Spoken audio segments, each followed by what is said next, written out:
یہاں تجھے تیرے رب نے پیدا کیا ہے. جو ماں تیرے، میں نے ایک دفعہ کہا کچھ دوستوں سے، کہنے لگے کدھر جا رہے ہیں؟ میں نے کہا اپنے والد صاحب کے مزار پہ. کہنے لگے پیر تھے؟ میں نے کہا نہیں. عالم تھے؟ میں نے کہا نہیں.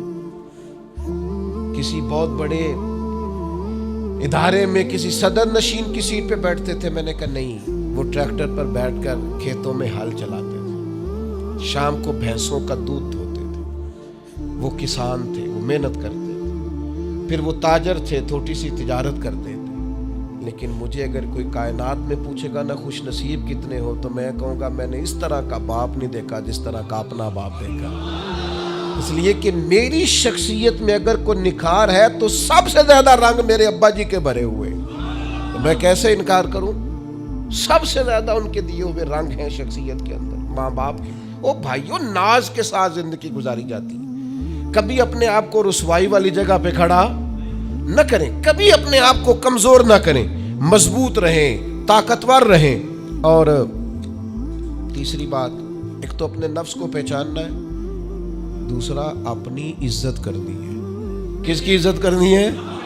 اپنی عزت کرنی. تکبر نہیں کرنا، اپنی عزت کرنی ہے. عربی کے کسی شاعر نے کہا تھا جو اپنی عزت نہیں نہ کرتا اس کی عزت بھی کوئی نہیں کرتا. اب وہ محاورہ سنا ہوگا، اپنی عزت بندے کے اپنے ہاتھ میں ہوتی ہے. اس کا معنی کیا ہے؟ آپ کبھی بھی کوئی ایسا کام نہ کریں جس سے آپ کی ذلت ہو. آپ اپنی عزت کریں، آپ اپنی تکریم کریں، آپ اپنے وقار کو بلند رکھیں. آپ کبھی بھی اپنے لہجے کو، معیار کو کمزور نہ ہونے. آپ فکری توانائی کا ہمیشہ مظاہرہ کریں، طاقتور رہیں، کمزور نہ پڑے کبھی بھی. اور تیسرا یہ ہے کہ اپنے نفس کی تربیت کریں. جس طرح انسان اپنے وجود کی نشو و نما کرتا ہے نا، وہ کہتا ہے یہ کھاؤں گا تو طاقت ہوگی، یہ کھاؤں گا تو بیمار ہوں گا، یہ کھاؤں گا تو میں فریش رہوں گا، یہ کھانے سے میری طبیعت میں درد ہوگی. اسی طرح وہ اپنی تربیت کرے، اپنی نشو و نما کرے، اپنی روحانی تربیت پر توجہ دے. وہ دیکھے یہ کام کرنے سے میری طبیعت گناہ کی طرف مائل ہوتی ہے، اس بری صحبت میں بیٹھنے سے میرے اندر بعض بری چیزیں آتی ہیں، اس کے پاس بیٹھنے سے سوچے میری گدلی میلی کچیلی ہوتی، اور اس شخص کی صحبت جو ہے وہ مجھے تازہ کرتی ہے، اللہ کے قریب کرتی. تربیت نفس پر توجہ دیں، اپنی باطنی کیفیات کو ملاحظہ کریں. اپنی تربیت سب سے زیادہ انسان خود کر سکتا ہے. بل الانسان علی نفسہ بصیرہ. انسان خود اپنے اوپر گواہ ہے. وہ خود محسوس کرے کہ کہاں کہاں میرے اندر غلطیاں ہیں، کہاں کہاں میرے اندر کمزوریاں ہیں. وہ ان ساری چیزوں پر متوجہ رہے. ڈاکٹر نے دوائی دینی ہوتی ہے، اور دوائی دینے کے بعد وہ کہتا ہے یہ نسخہ ہے اور یہ کھانے کی ترتیب ہے اور یہ آپ کی پرہیز. اب مریض کہے کہ جناب ڈاکٹر صاحب کوئی نظر کریں آپ تاکہ میں نہ نظر سے ٹھیک ہو جاؤں، تو ڈاکٹر کہے گا میری نظر یہی ہے جو میں نے نسخہ لکھا ہے نا، یہی نسخہ ہے، یہ دوائی کھائے. یہ وہ لوگ آتے ہیں پیر صاحب کے پاس، کہتے ہیں کوئی نظر کریں میں نیک ہو جاؤں. بھی پیر صاحب نے نسخہ بتایا نا، 5 نمازیں پڑھو، نماز کے بعد یہ والا ذکر کرو. پیر صاحب نے بتایا نا اس کام سے پرہیز کرو، تو آپ ان بات مانیں، انشاءاللہ اللہ شفا عطا فرمائے گا. آپ اس نسخے پر، وہ پیر فیض الحسن شاہ صاحب رحمۃ اللہ علیہ آلو مہار شریف والے فرمایا کرتے تھے، مرید کہندے نے سانو نمازاں نہ پڑھاؤ، اللہ اللہ نہ کراؤ، ایویں ہی پہنچاؤ. تو کہتے ہیں یہ ایویں والا کام ہو سکتا؟ جو شریعت کے احکام ہے وہ تو سارے کرنے پڑتے ہیں. اور پھر لوگوں کو نا ایسے موقع پہ بابا بلے شاہ جی یاد آ جاتے ہیں. کہتے بلے شاہ نو مرشد ملے ہے تے انہیں ایویں ہی جا بخشایا ہے. او نا نا نا نا 300 پہلی زمین ہوندی سی بابے بلے شاہ دی، انہیں ساری دیتی دی اللہ دی راہ وچ. ایویں جڑا جے نا وہ اے والا ایویں جے. نیرا شیر نہ پڑھو، پیچھے پلٹ کے دیکھو تو صحیح اس شخص نے کمال کیا کیا کیا. مجھے اتنا نظر آ رہا ہے بلے شاہ نو مرشد ملیا جنہیں ایویں جا بخشایا، وہ ایویں ان کی عاجزی ہے، وہ ان کی عاجزی ہے، وہ انکساری ہے. وہ کہتے ہیں بہت زیادہ مشقت نہیں کرنی پڑی، ایک ہی مرشد سے سارا کچھ مل گیا ہے. یہ اس بات کا ترجمہ ہے، اس کی تشریح ہے. من مانی باتیں، من مانی آپ تربیت اپنی کریں، اپنے اوپر غور کریں. اور چوتھا، ہمارے نفس کا ہم پر حق یہ ہے کہ اپنے نفس کا احتساب کریں، اپنے نفس کو اللہ کی رضا کے مطابق ڈھالیں. اس کا محاسبہ کریں۔ جو لوگ حساب کتاب نہیں نہ رکھتے، ہمارا ادارہ ذرا بڑا ہوا ہے تو ہم نے اسپیشل اکاؤنٹ میں پکا بندہ رکھ لیا ہے۔ پہلے ایک دوست کام کرتے تھے رضا کارانہ طور پر، شام کو بیٹھتے حساب کتاب کر دیتے، کمیٹیوں میں ایک شخص کیشیئر ہوتا ہے۔ پھر اب ادارہ بڑا ہو گیا، نظم بڑا ہو گیا، کام بڑا ہو گیا، اب وہ ایک آدمی شام کو اگر بیٹھے گا تو کرے گا نہیں، تو مستقل ایک صاحب ہیں جو ڈیوٹی کرتے، نظام کو دیکھتے، کیونکہ اگر حساب کتاب نہ رہے تو چیزیں ٹھیک چل سکتی۔ سب سے زیادہ وہ تاجر ناکام ہوتا ہے جو کمائی کرے اور خرچ کا حساب ہی نہ رکھے، جس کو پتہ ہی نہ ہو آمدن خرچ میں بیلنس کیا ہے۔ اس لیے حضرت عمر رضی اللہ تعالیٰ عنہ ارشاد فرماتے ہیں اپنا حساب کرو اس سے پہلے کہ قیامت میں تمہارا حساب کیا جائے۔ اپنے نفس کا محاسبہ ضرور، ہم نہ ساری زندگی دوسروں کا حساب کرتے رہتے ہیں، فلاں کہاں سے کماتا ہے، کہاں کھاتا ہے، کہاں پہنچ گیا، کون سی سیاست کی، کس کے پاس اٹھتا بیٹھتا ہے، کہاں سے آتا جاتا ہے، چلاک بڑا ہے، فلاں سے مل گیا، وہ ساری زندگی دوسروں کا خیال رکھتے گزر گئی، اس سے آدھا بھی کبھی اپنا رکھا ہوتا نا، تو بات کہاں سے کہاں پر نفس کرنا اور کتنا کرنا ہے، اس نفس کو قابل بنانا ہے۔ حضرت سیدنا عبداللہ ابن سلام رضی اللہ تعالیٰ عنہ لکڑیوں کا گٹھا، پرانے زمانے کے اندر ایندھن لانا، لکڑیاں اکٹھی کر کے لانا، یہ بھی روزمرہ کی ڈیوٹیوں میں سے ایک ڈیوٹی ہوتی تھی۔ وہ ڈیوٹی آج کل ہم ماہانہ گیس کا بل دے کے پوری کرتے ہیں، یہاں اب بھی اس کی ایک صورت ہمارے پاس ہے کہ بہت سارے لوگوں نے سلنڈر اٹھائے ہوتے ہیں، گیس بھروانے جا رہے ہیں، تو اس سے کچھ عرصہ پہلے یا آج بھی دیہی ماحول کے اندر بعض لوگ شام کو لکڑیاں اکٹھی کر کے لاتے تھے کہ وہ آئیں گی تو کھانا پکے گا ایندھن کے لیے۔ حضرت عبداللہ ابن سلام رضی اللہ تعالیٰ عنہ لکڑیاں اپنی پشت پہ رکھے ہوئے ہیں، گھر کی طرف آ رہے ہیں، تو ایک شخص نے آپ سے کہا کہ جناب حد ہو گئی، گھر میں بیٹے بھی موجود ہیں، غلام بھی موجود ہیں، اور آپ یہ کام خود کر رہے ہیں۔ تو حضرت عبداللہ ابن سلام فرمانے لگے بیٹے بھی موجود ہیں اور غلام بھی موجود ہیں، اور ایک بات اور بھی شامل کر رہا ہوں، اللہ کے فضل سے میرے بچے اور میرے خادم میرے فرما بردار بھی ہیں، بات بھی مانتے ہیں، لیکن فرمانے لگے میرا نفس نہ تھوڑا بڑا ہو گیا تھا، یہ مجھے کہہ رہا تھا تو بہت بڑا آدمی ہو گیا ہے، تو بہت بڑا شخص ہو گیا، تیری بڑی شخصیت ہو گئی ہے، فرمایا یہ جو ذرا لکڑیوں کا گٹھا پشت پہ رکھا ہے نا، یہ رکھا پشت پہ ہے، لیکن ذرا حساب اپنے محاسبہ نفس کر رہا ہوں، اسے سمجھا رہا ہوں کہ اتنا بڑا ہونے کی ضرورت۔ ہمارے بزرگ فرمایا کرتے تھے آخر تک اپنے استادوں کی بارگاہ میں حاضری دینی ہے، میرے اسا فرمایا کرتے آخر تک اپنے مشائخ سے جڑے رہنا ہے، آخر تک اپنے اساتذہ کے پاس آنا جانا۔ کچھ لوگ بے نیاز ہو جاتے ہیں نا، خود عالم ہو گئے اب استاد گئے، خود بڑے ہو گئے اب گئے، کہتے تھے آخر تک جانا، اس لیے کہ بعض لوگوں کے پاس جانے سے انسان کو لگتا ہے کہ نہیں مجھ سے بھی بڑے موجود ہیں، ان کے پاس بیٹھنے سے احساس ہوتا ہے کہ میں اتنا بڑا نہیں ہوں، اور بڑا بھی ہمیشہ وہی ہوتا ہے جس کا کوئی بڑا ہوتا ہے، جس کا کوئی بڑا ہی نہیں وہ کیسے بڑا ہوگا۔ تو اللہ تعالیٰ نے بھی ہمیں قرآن مجید کے اندر یہ حکم دیا، یا ایھا الذین آمنوا اتقوا اللہ ولتنظر نفس ما قدمت لغد، اے ایمان والو اللہ سے ڈرو اور ہر جان حساب کرے، محاسبہ کرے، دیکھے کہ اس نے کل کے لیے آگے کیا بھیجا، کل کے لیے اس اپنا حساب کرنا ہے، محاسبہ نفس کرنا ہے، یہ نفس کا حق ہے۔ جس طرح کپڑے میلے ہو جاتے ہیں تو آپ پریشان ہوتی ہیں کہ یار یہ میلے ہو گئے بدلنے چاہیے، جوتے ٹوٹ جاتے ہیں تو آپ خیال کرتے ہیں یار مجھے آنا جانا ہوتا ہے یہ مجھے ٹھیک کرنے چاہیے، تو نفس پر میل کچیل چڑھ جاتی ہے، لوگ حساب ہی نہیں کرتے، باطن سارا گدلا ہو جاتا ہے، لوگ حساب ہی نہیں کرتے، اندر سارا کمزور ہو جاتا ہے، حساب ہی نہیں کرتے۔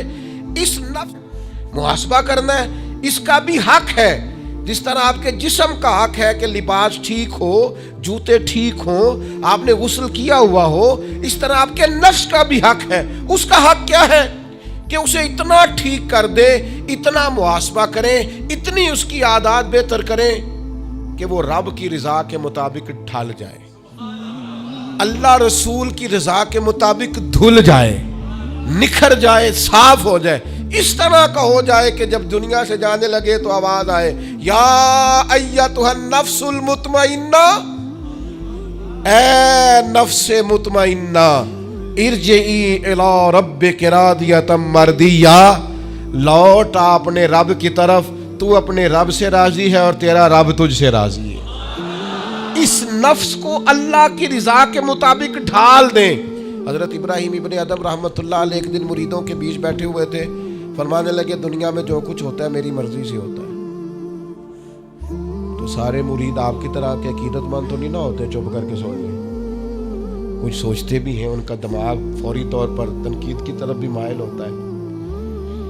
جب آپ نے فرمایا کہ دنیا میں جو کچھ ہو رہا ہے میری مرضی سے ہو رہا ہے، تو کچھ لوگ جو تھے ان کی آنکھیں بتاتی تھیں کہ سوال فوری طور پر آ گیا ہے، ذہنوں کو پریشان کر رہا ہے۔ تو ایک صاحب نے کہہ لیا حضور یہ بڑا دعویٰ ہی نہیں، دنیا میں جو ہو رہا ہے میری مرضی سے ہو رہا ہے۔ فرمانے لگے اصل بات نہیں نا، تم نے آگے پوچھا ہی نہیں، میں بتانے لگا تھا، تم پر کچھ لوگ پریشان جلدی ہو جاتے، اگلا صفحہ پڑھتے نہیں پچھلے پہ ہی پریشان ہو جاتے۔ کہا دنیا میں جو کچھ ہو رہا ہے میری مرضی سے ہو رہا ہے، اور میری مرضی وہی ہے جو میرے رب کریم کی مرضی ہے۔